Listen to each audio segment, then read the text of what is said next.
Conversations with Elders, hosted by yours truly, Louis-Virie Blanche, welcoming you to Glastonbury Radio 432, where we will be TED Talking in tongues with the elders of all ages, all generations, all races, cultures, and creeds. All gender, religious, or political preferences will be honored and encouraged on Glastonbury Radio 432, Conversations with Elders, where it is our treasured pleasure to roll out the red carpet of golden liquid love light to you in honor of the Queendom Come, soul dancing free to life's heartbeat drum, in honor of mother, daughter, sister, lover, priestess, goddess, friend, sharing the blessings of love's perfect stranger, Deja Vu, welcoming you to Glastonbury Radio 432. It's too cosmic, much too cosmic for me. Much too cosmic. Aloha, hola, aho, hello. I also say fi aloha, Yes. fi aho, fi hola, and fi hello.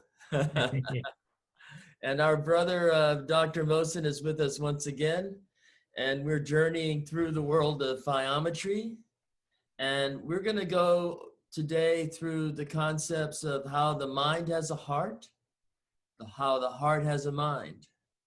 And expand on that for us. You were going to also talk about our intake. We were going to go through the intake consideration that humanity should be aware of. We have two entity here. One is the logic, and then sometimes the mind is an organ which is outside the body, and the heart is inside the body. But these are interconnected, interrelated, and if they are working in conjunction with each other, we have a whole thinking or whole feeling. Now, for example, if I have a feeling, this feeling has to be directed by wisdom, otherwise it becomes temptation and it's destructive to me. And if I have a wisdom, I have to have some passion, otherwise it becomes it cannot relate. If there's no passion, there is no resonance. Emotation means what? Attraction, emoting. If my wisdom has no emotation, it has no attraction. It cannot relate, or it cannot be taught or related to other people. So wisdom has to have passion, and passion has to have wisdom. That's why the wisdom of the heart, which is the passion, has to be associated with the wisdom of the mind, with the logic of the mind. And the logic of the mind has to be associated with the passion. So when these two work together, we create a series of a sequence of things that happens in our mind and our hearts. And then we get into faculties of these organs later, maybe in a few sessions later. And then, all of a sudden you notice this wisdom with passion and passion with wisdom. It creates a lot of imagination by cognitive perception, because these two are connecting them. When I have cognitive perception, I start the creative imagination, because subculturally we're taught to have critical focus and have a critical view of everything. You look at news media, everything, it's always critical. There's nothing creative. I mean, the same, let's say this is a coronavirus, there's nothing creative right now. Everything is critical. So all of our statistic is critical. So once we have wisdom with emotion and emotion with wisdom, then all of a sudden we create cognitive perception for creative imagination rather than critical focus. And that creative imagination, it induces vision. And the vision with passion, we have to make a motion, and that motion is action. So it becomes creative imagination, vision, passion, and action. And then, with that, our mind becomes creative to create a process, procedure, and practice. And that becomes a subculture and part of our subconscious. And it becomes the way that you live on a day-to-day basis. Yeah. So Because sometimes, you know, our subconscious is coming from the subculture, and sometimes collective subconsciousness, it produces subculture, becomes esoteric. so the empathy, the love, the when our inspiration has passion, it's really it's energized. Yeah. It's got more field and flow. It must have more Yeah. electromagnetic presence, right? Yeah, because everything in creation is open system or open function. That means, you know, passion induces wisdom. Wisdom induces passion. Without one, without the other one, as Rumi said, it's a flame that burns to its own destruction. Because all of a sudden I'm very passionate, but I could be passionate about wrong stuff, which is not wise. And that's what we call the temptation. Right, right. Well, you know, I did an interview with the gentleman from Senegal, and he's an Islamic. He believes in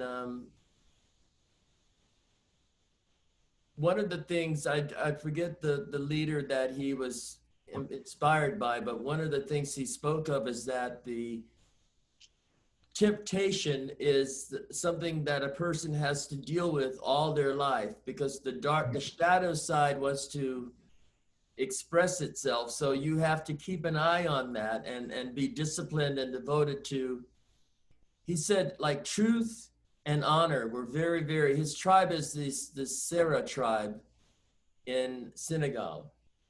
And it's very important for them to have truth and honor.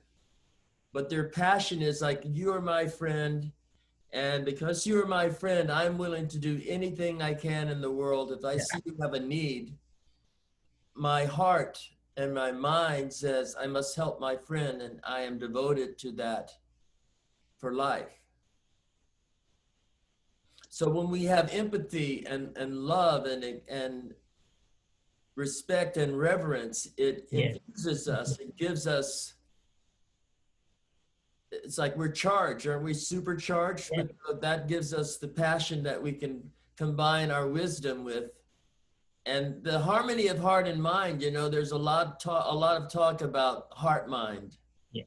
See, I have some stuff that I can maybe bring it up some other time, but there's these four components of human being, which is like, I don't use the spiritual because we cannot define it. We call it divinity.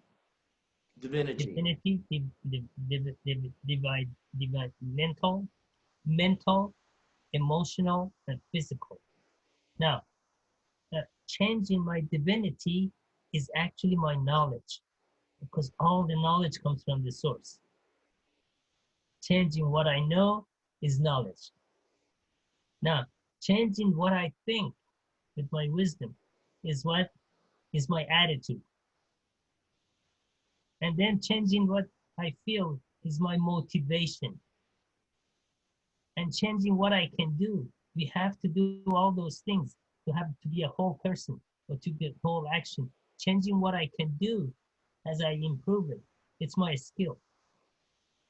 So now, if my emotionality becomes more than my mentality, that's temptation. For example, I know smoking a cigarette is bad for my health, but I say it feels good. Yeah. Yeah. Or if my mentality becomes more than my divinity, then I become very selfish because I disregard all the empirical revelation to nature or creator and creation in peace.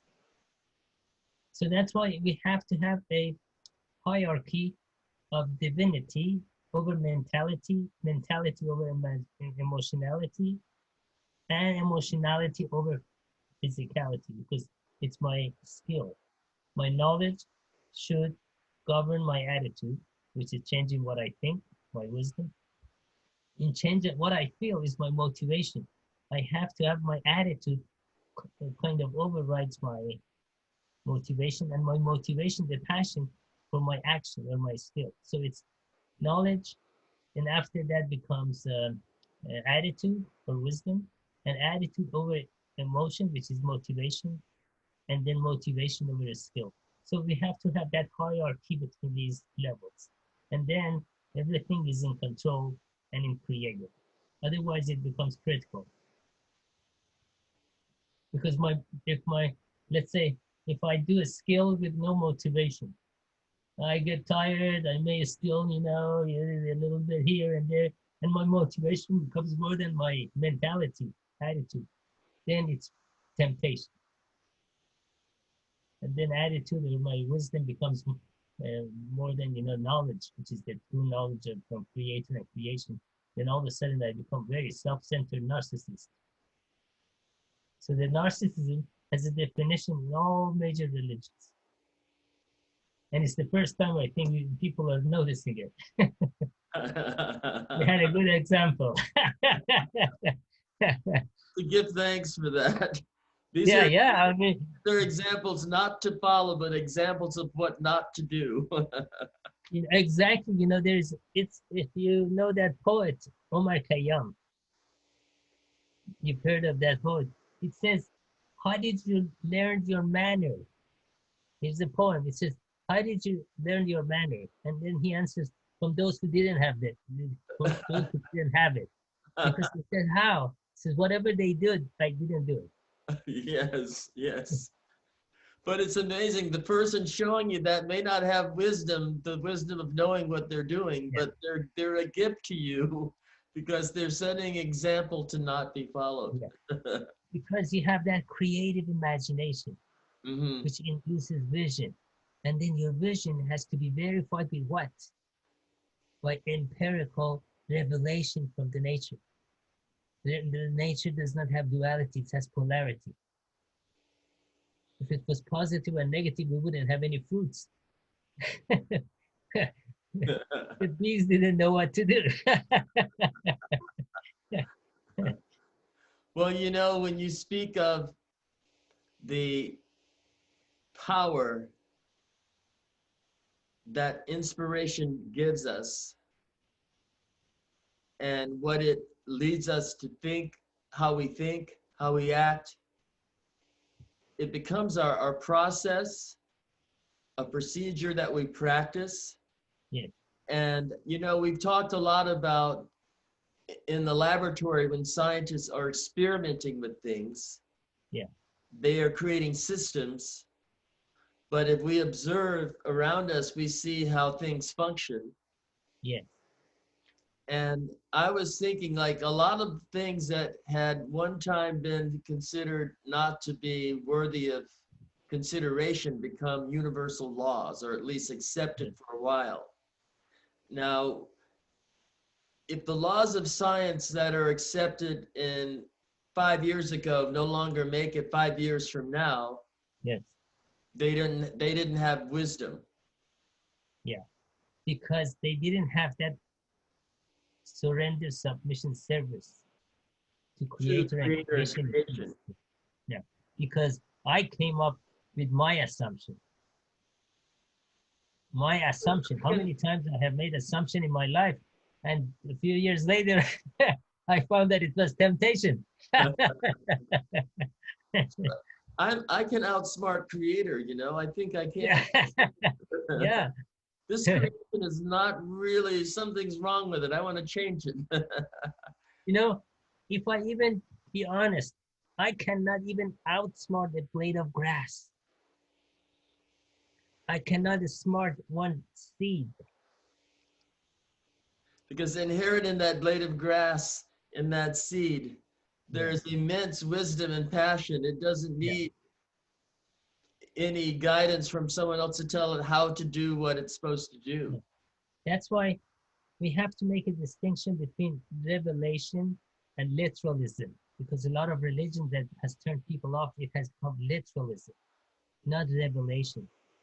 Revelation in all religions is the same. There is no conflict. Otherwise, God would send a different message to different people.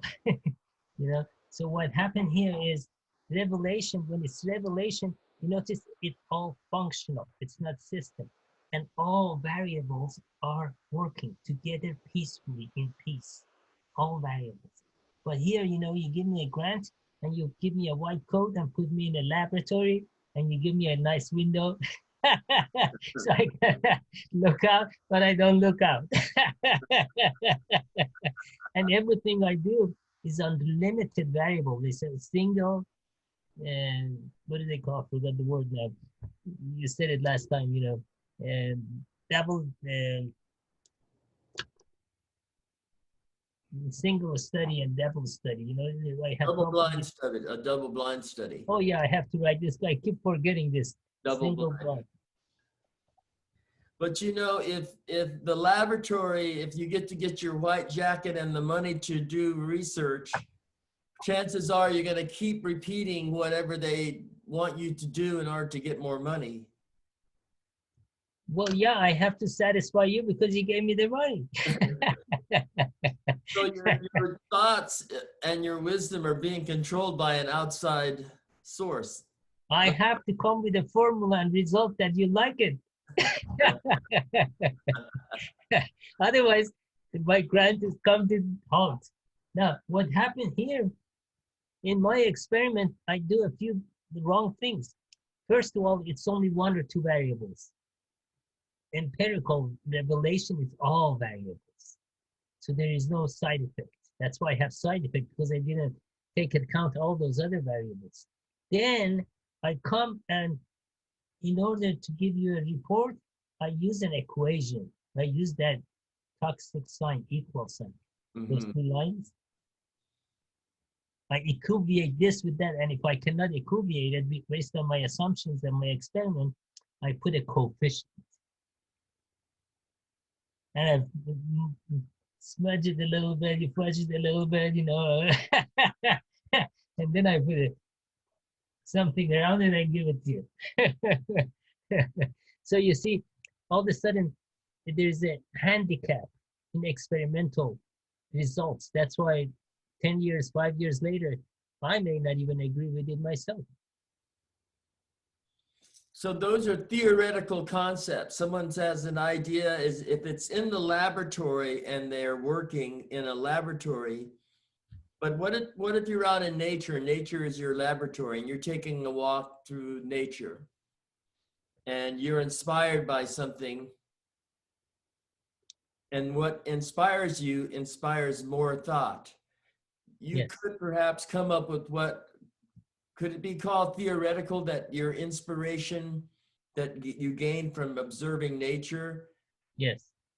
it was at one point theoretical, but proved itself to be eternal and universal? Yeah. But what happens, in nature, everything is reality. There is no theory. Because theory sometimes is questionable. I may make a theory and you may not like it, or vice versa, or maybe, somebody else make it, you may not agree with their assumption.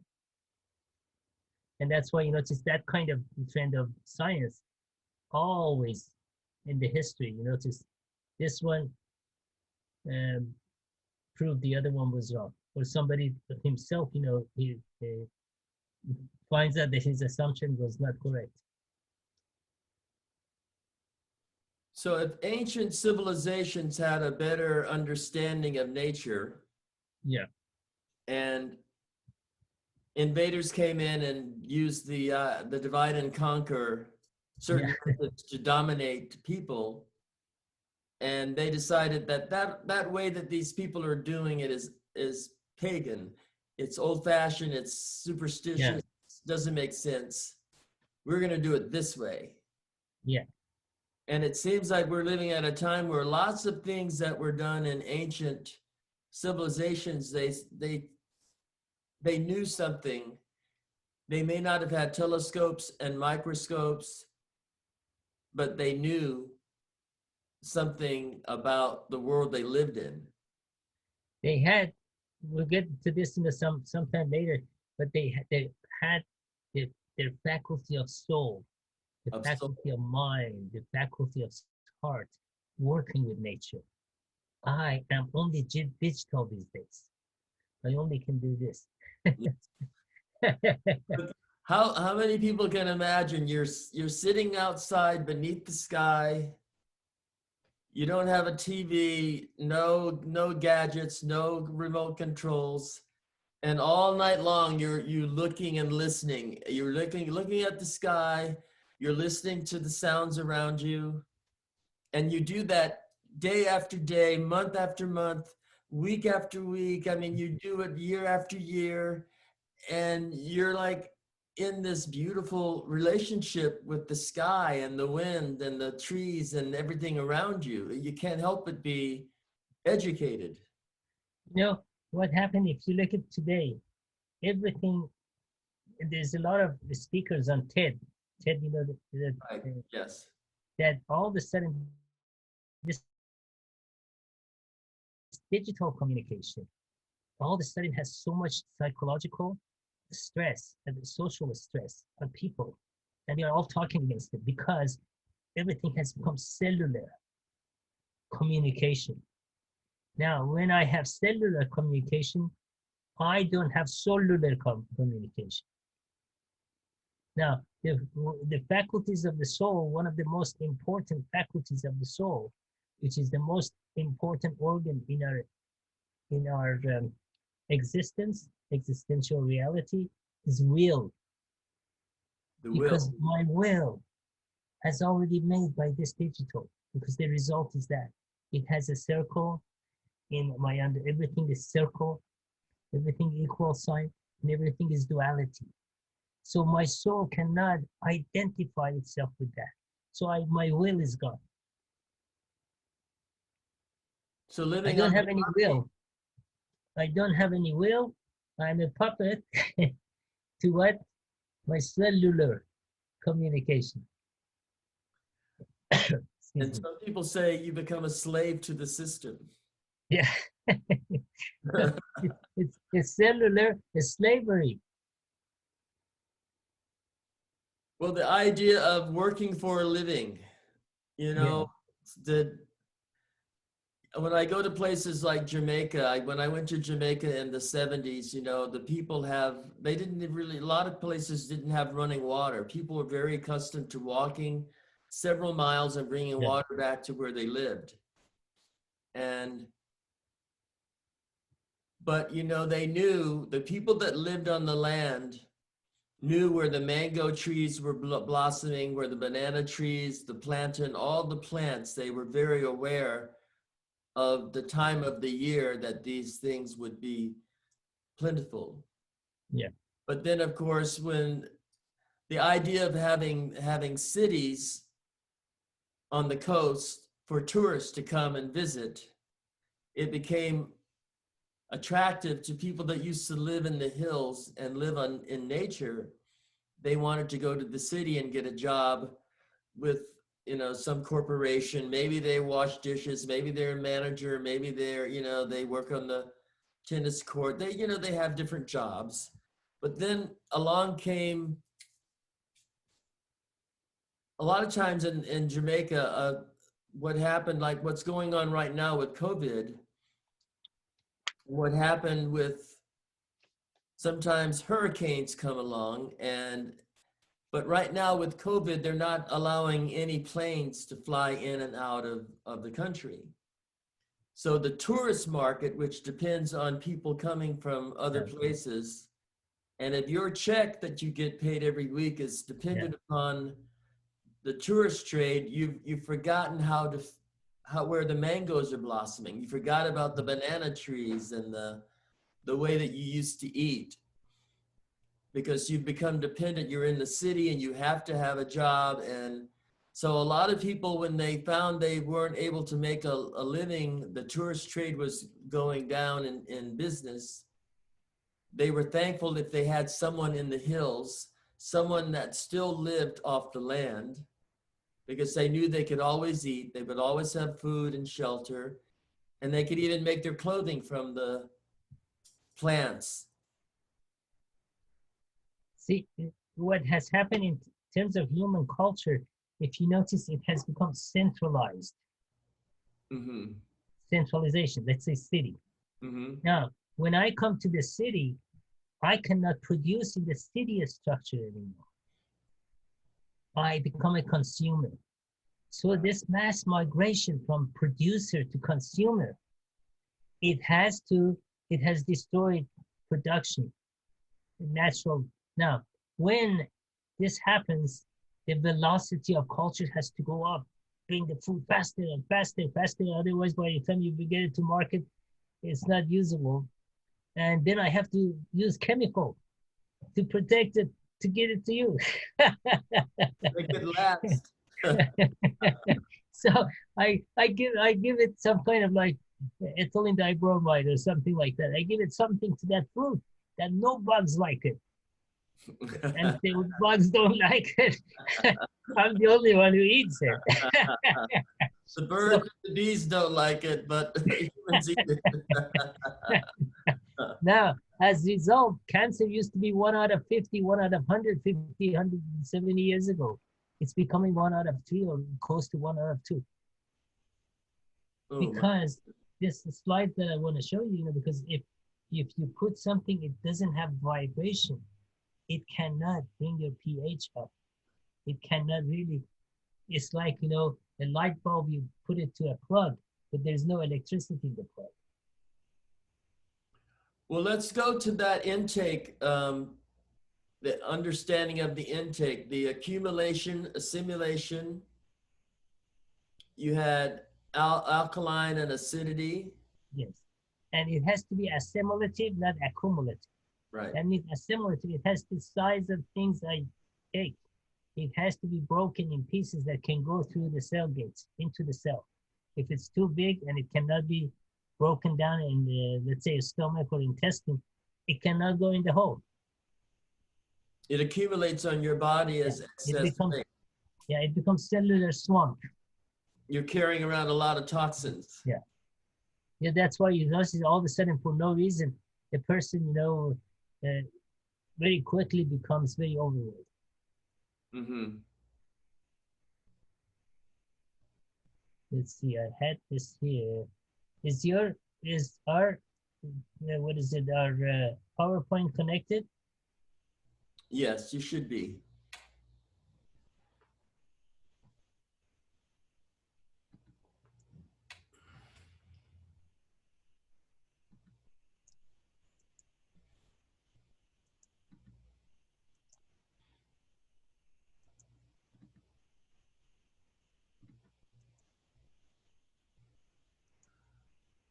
Let's see.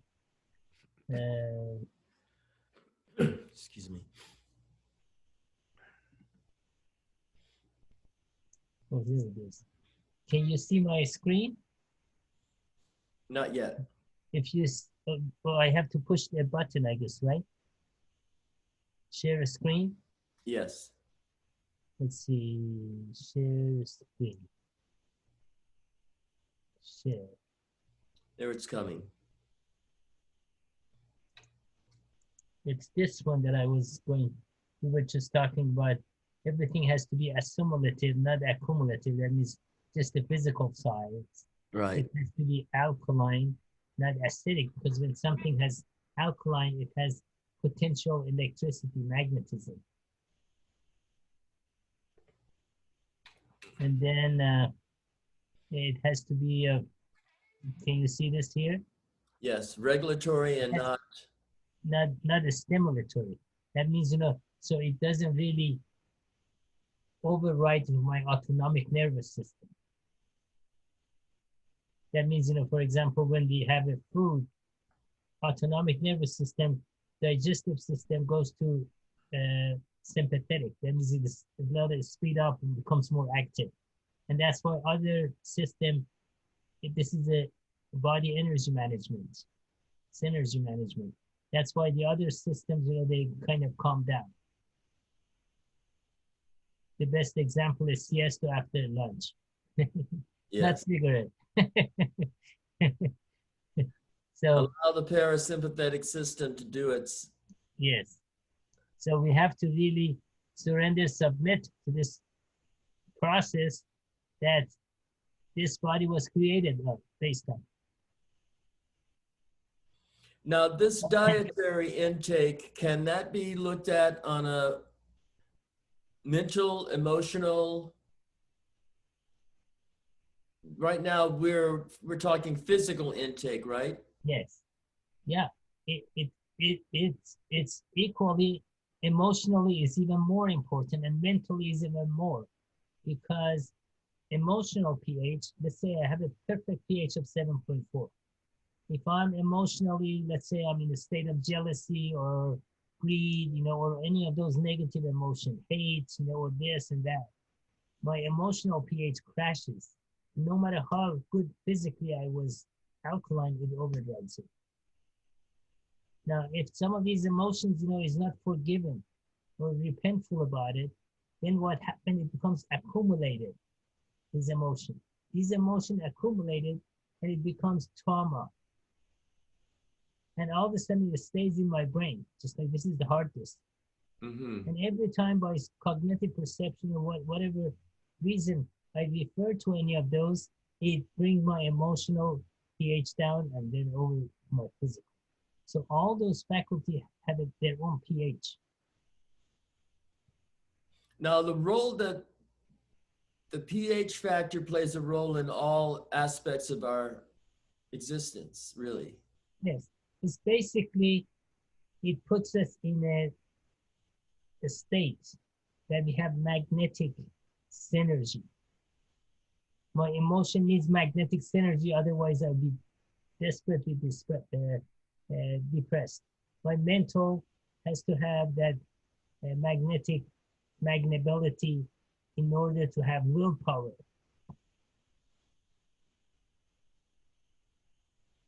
Otherwise, the trauma become full. Every time, if I'm not in the creative mode, I get into critical mode. I'm constantly depressed. I'm constantly thinking about all my traumas, which is everybody has those because life is full of stress. But when it becomes accumulative, it becomes distress. So to alleviate or to make sure you don't accumulate negative emotion, Yeah. one would make use of empathy, forgiveness, Repentance. repentance. There was another slide here. It's what we associate ourselves by resonance. So we become in control of our resonance by wisdom. That means you resonate with truth. You resonate with not jealousy. You don't resonate with greed. All those things. Mm-hmm. So you kind of become you become the master of your own resonation. And if you're not, you're instead of being having a regulatory system that has a balanced field and flow, you're out of balance, and you're going to have to try and make up that with stimulants. Yeah. Well, I mean, if I choose not to control it myself, I have to take some drug to stimulate when I wake up and something to destimulate me when I want to go to sleep. Mm-hmm. And then I say the hell with my autonomic nervous system because I have a science can do all that for me. I don't. You're overriding this natural function Yes. with the human system. But how long are we coming to a point where more and more of humanity is waking up to seeing that something is not quite right? Because what happens, people unknowingly they're questioning the fact why things are getting harder, why Mm-hmm. things are not getting better, why we have more problems, more diseases, and all that. And that goes back to one of the first um, conversation we had about entropy. Everything has become entropical. Entropy is defined by any scientist, means any solution to an entropical process, procedure, and practice is further and deeper entropy and some of unknown nature. Those unknown natures are what? Side effects we haven't figured out why we have it. All of a sudden my whole body itches. Oh my, you know? Mm-hmm. So it's entropy. Now entropy it has become the foundation of our subculture, and that's why politics has become entropical. And the economy has become entropical. It's an economical, entropical economy. our health and medicine has become entropical, more side effects. But the centropy is available to us. Yes, that's why your most important organ, which the organ of the soul, the will, if you're liberated in your mind and your passion. I don't mean you, I mean just anybody, me. Yes. You know, but if I am liberated in my soul and my passion and my mind, then I can make a decision on those issues. My will becomes what? My will becomes most important driver for me.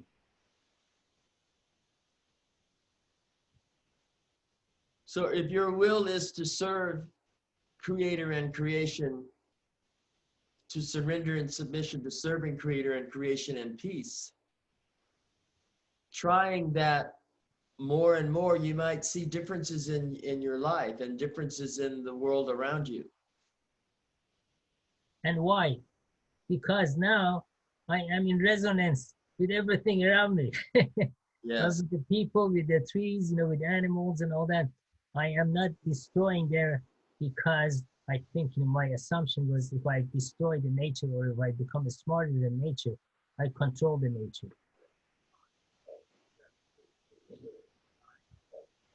Well, you know, their landfills we're finding it's hard to get rid of all of our. Hello, I'm on my interview, so sorry about that. No problem. So this consumer-oriented living, we buy things, we throw away what we don't use, and there's so much, you know, you talked before about the input, output. Differentiate the process of assimilation helps to prevent all the accumulation that might be in our bodies, in the air, in the land. We won't find that we have to keep digging holes to bury things that don't go away. The things we bury are the things we throw in the rivers, you know, well, we'll just get rid of it and pour it in here and it'll be fine.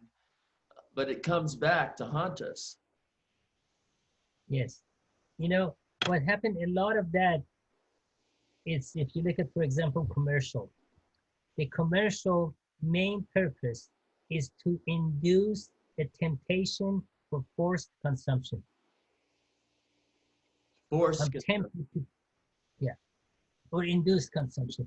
So they do it in a way that I am really induced, evoked to go and buy this product, even if I don't need it. Right. Well, you know, they say houses have gotten larger and everyone has a 2 or 3 car garage, but they can't put the car in the garage because there's so much stuff in the garage. And no one, you know, you can have a yard sale every weekend and still have a lot of stuff left. And, you know, you just keep building up more stuff. Like you said before, I know a person that's so poor, so poor, that all they have is money. Yeah. And then on the other side of it, I know poor people, wealthier than rich people. Yes. You know, so what happens here, there was a psychologist at, I think, University of Chicago by name of George Gerbner. He wrote many good articles and books on cultivation theory. He's very famous for that, cultivation. If I want to tempt you, I have to come up with a very special commercial that I can tempt and cultivate your attention, and you give up your will and you're tempted. Tempted, that means your emotion is overriding your wisdom. You see that? Yes. And I go buy it. Well, you know, marketing. I read a article, a company in New York that has been around for many decades. Back when televisions were first invented, you know, they didn't have remote control. So if you changed the channel, you had to get up and go over and change the channel. So back then when commercials were done, they could pretty much depend that you were going to be sitting there watching the whole commercial. Because with the remote control, if you don't like the commercial, you can switch channels or turn it off or mute it. Yeah. And this marketing company said that the one thing that made all marketing campaigns successful was if it showed human beings coming together with one another, having fun. So the idea is if you could present a product and make it seem that that product made you happy and made people like you, and you had lots of happy people around you when you had that product, you would associate that product with happiness and having friends and not being alone. So the idea of the remote control, what this marketing company said is that the attention span of humanity is very, very short now. No one wants to sit for 30 seconds and watch a commercial. So the trick is, he says, is when your commercial starts, you don't even know what the commercial is about until the very end. You might be selling a car, but it doesn't come at you that strong in the beginning because people are turned off by that approach. If you make it subtle and show the car taking you to a happy place and you're meeting happy people, and at the very end of the commercial, you notice it says commercial for this brand of car, the marketing of products is much more successful when you have people feeling as if that product is going to make them have love and compassion and people around them. Well, that's exactly what we talked a little earlier about cognitive perception. I create a cognitive in other people's perception that by memory association, I associate, for example, what happiness with beer, Right. happiness with money, and materialism. That's why the man that I mentioned to you, George Gerbner, very famous psychologist, wrote a lot about cultivation theory. And one of his famous books is 4 Arguments of Television. How television cultivate these things in human being by cognitive perception and memory association. So every time I see this, I'm going to associate it with that. Uh-huh. And you said there was 4? He wrote a book, 4 Arguments of Television. And what were those arguments? Do you remember?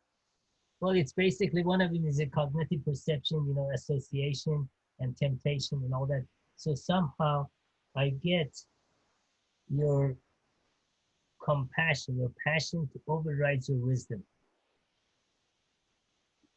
Because when emotionality goes over mentality, which is the mind outside, then that's temptation. I know, for example, smoking a cigarette, it hurts my lung, but I say, oh, it feels good. So if you give your power away, you give your free will away, someone has taken that away from you and you didn't notice. Yeah. And they've allowed you to associate certain things with what your soul is really longing for. Because if the soul is longing for unity and to be a part of something greater than the self, and I'm the storyteller, I'm convincing you that if you do this, if you follow this process, follow this procedure and do these practices, you will be surrounded by happy people doing happy things, and you will accumulate lots of wealth. You know what happens? If I do a commercial, then I make a commercial and you are watching it, I have to capture the cognitive perception to something which may not be even related to B. Right. But I connect it in such a nice way and media that all of a sudden you become tempted and you willingly go buy it.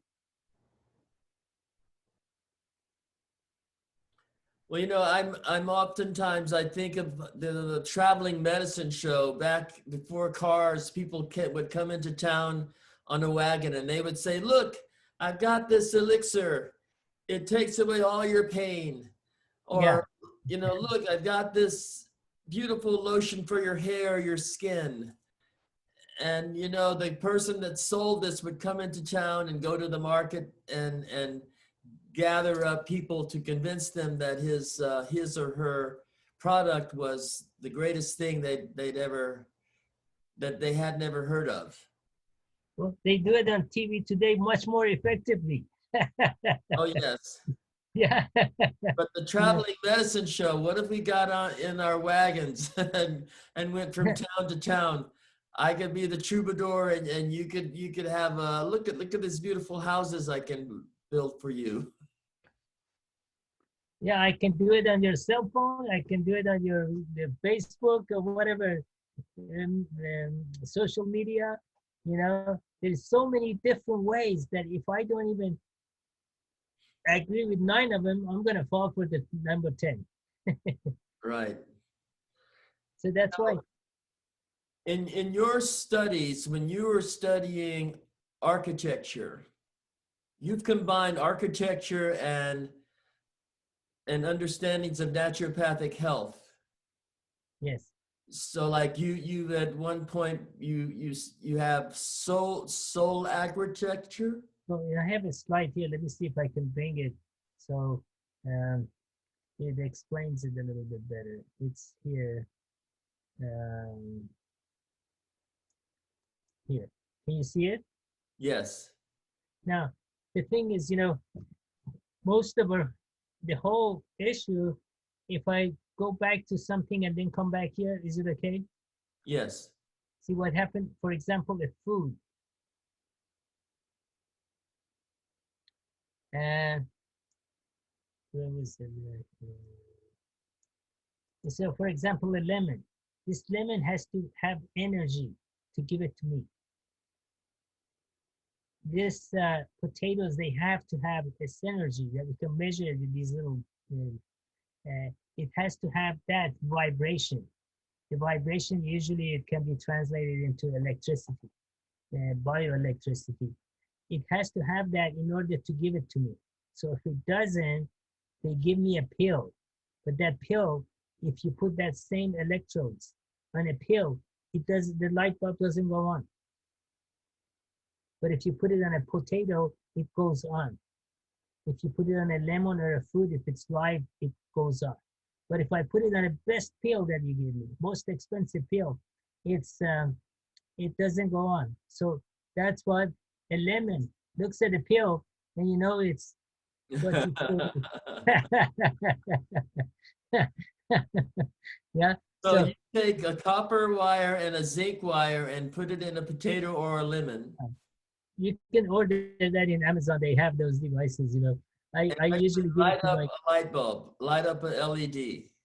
Yeah, or you know, you can. I gave one of those, you know, that to my grand kid, you know, for that shows, you know, it's a clock. As long as the food is good, the clock ticks. As soon as the food is dead, the clock stops. Or the light stops. You know. So anyway, so everything has to have a vibration. You see that? Mm-hmm. And so this inspired you to do this, to put those same concepts where we live in our shelters. Yeah. And this vibration, it's emitted better than from the fingertips than any other parts of human body. So if we don't have it, there's no glow. Mm-hmm. The same thing, we have an aura around our body. We have aura around fingers.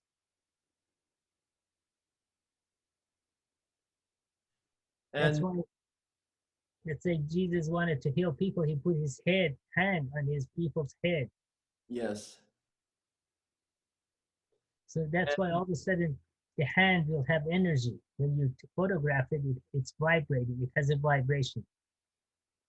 Now, if I come and kill this vibration, put your hand on something, you know, that you don't have any vibration, such as what? Oscillation destroys what? Vibration. You remember we talked about that. Right. Now I have a cell phone in my hand. It's oscillatory. What does it do to my hand? It depletes your field and flow. Yeah. And then on top of it, there's a lot of other things. I just mentioned 2 or 3 of them. For example, RNA blue. You notice this vibration that comes out of us is kind of cobalt blue. This is the color of RNA. RNA is for regeneration, repair of the building. Cell phone or Wi-Fi destroys RNA of the body or biological system. So therefore, there is no ability, we are disabilitating the RNA to repair and regenerate when we go to sleep. And now how it affects the sleeps and all that, that's all different in the story. So all of a sudden, then the next thing, every organ has a blood barrier because we have, let's say, 22 or to 24 different amino acids. So each one of these amino acids is a building block for different organs. For example, our liver does not look like our heart or the brain. So each one of them, they need a different building block. So this blood barrier, like we have a blood barrier here, it prevents all those other amino acids to go into that organ. So this deactivates that. It destroys the RNA blue, which is the energy of RNA. And then, you know, if I have it in my hand, this is what happens. It destroys this vibration here. So that's why we need to have an environment. Let me bring that slide here. Our diet that goes, we receive our diet, one, from internally, from the food that we put inside to the outside. And we also have a diet from outside to go inside because everything is open function in the creation. Now, the food that goes in is our dietary intake. Now, the food which is out is what our body is in it. It's architecture. So that's why, you know, the vibration that comes from outside to inside and inside to outside, it's all both are very vital. So we need a vibrating architecture the same way we had a vibrating with a food with a vibration. So now the very most immediate need we have for survival is food, these two sources of vibration. One of them is shelter through architecture, and the food through agriculture. So both of these have to have vibration to give it to me and you. So therefore, you know, if you combine these two, architecture and agriculture, I coined it as agri-texture. And if we have a solar or magnetic input here into it, and then we have a science which is holistic for vibratory dietary needs, which is solar agriculture, solar agriculture architecture. We have to combine that in a building of a house in order to make a house self-sufficient for the basics. So the house maintains a harmonious field and flow. Yeah. Just as we maintain that with our mental, emotional, physical, and when you spoke earlier about divinity.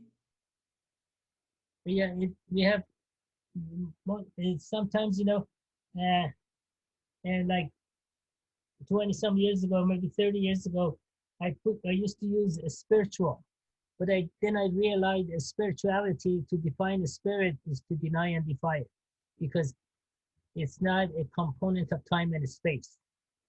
Everything in our perception on this planet is a combination of time and space. Now, maybe on another planet, they don't have time and space. They have different things. They have different parameters, but everything, our existence is a integration of time and space here. So therefore, you know, a spirit cannot be defined in time and space, or God cannot be defined in time and space. Because if I define it, it's the definition of my perception. I created God instead of God who created me. So therefore, I changed the spirituality to divinity. So the components of our being is divinism, then is mentality, mental, emotional, and physical. Changing my divinity is my knowledge, because the true knowledge is by the revelation outside. The change in my mentality is my attitude. Changing my how I feel is my motivation, emotion. Changing what I can do physically is my skill. So we need to cultivate all of those four things at the same time in order to be a whole person in time and space. Now, since time and space is not ingredients of another planet, they have to do maybe different things. But in our planet, everything is time and space. Our perception, cognition is in time and space. Well, you know, my cognition is telling me that the time and space for us to converse is closing. Yeah, okay. We are going to have to recycle and rebirth ourselves next week for another conversation. Sure. And I will go through these processes. When we go through these beautiful conversations, I feel as if I'm taking in this inspiration in a very divine way. It infuses my emotion with joy. Yeah. And I find that my body has more field and flow just from the passion involved in Yeah. what we're talking about. Yeah. See, one thing, if we have summarized this, our divinity has hierarchy over our mentality. And mentality has hierarchy over my emotionality. Mhm. Emotionality over my physicality. Any of these, we change any of these hierarchy, this becomes temptation, becomes selfishness, narcissism, and all that stuff. There's all kind of diseases if we reverse that. So that's the hierarchy as one congeals and coagulates to a lower order and lower order. So from divinity to mentality, from mentality to emotionality, from emotionality to physicality. Yeah. So that's why our divine, our mind, and then our heart, and then our physical. That's why we talked about the mind of your heart. That mind of the heart direct you in a wise way. And the heart of your mind, that your wisdom is combined with passion, or as Rumi said, logic or wisdom without passion is a flame that burns toward its own destruction. Well, I bless you, my brother. Thank you for once again taking the time to share the biometry of life with our audience. Yeah. And we shall meet again, same time next week. Yes, and sometimes you'll talk about biometry of heart and biometry of mind. Beautiful. Something to look forward to.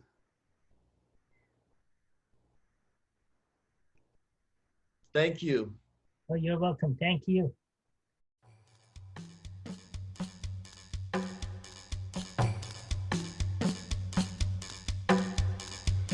Well, that's it for here and now. But until we meet again, this has been Louis-Virie Blanche thanking you for listening to Conversations with Elders on Glastonbury Radio 432. Bless you. Quantum physics and the kitchen sink, the energy that follows the thoughts you think. Quantum physics and the cosmic sea, laws of nature too heavy for me. It's too cosmic, much too cosmic for me. Much too cosmic, much too cosmic for me.